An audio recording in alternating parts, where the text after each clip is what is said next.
बिस्मिल्लाहिर्रहमानिर्रहीम। महान पंजाबी सूफ़ी शायर ख्वाजा गुलाम फरीद रहमतुल्लाह अलैह दे सियासी विचार। लिखत मुहम्मद हसनैन भट्टी। अखबार रोज़वार बुलेखा।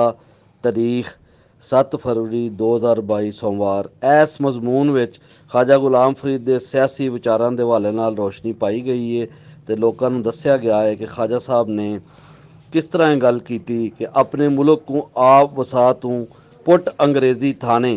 तो ये गल करके दरअसल उन्होंने वो नज़रिया दिता 1879 दे विच उन्होंने एक उदम दिता कौम नू कि बई वख मुल्क लिए जंग करनी होएगी तो अंग्रेज़ी थाने पुटने होणगे।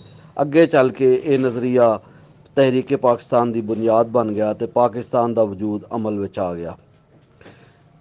सामीनो नादरीन इस मजमून नू पढ़न तां जे उन्हां नू ख्वाजा गुलाम फरीद रहमतुल्लाह अलैह दे सियासी विचारों के हवाले नाल चानन हो सके। रब राखा ते अल्लाह बेली।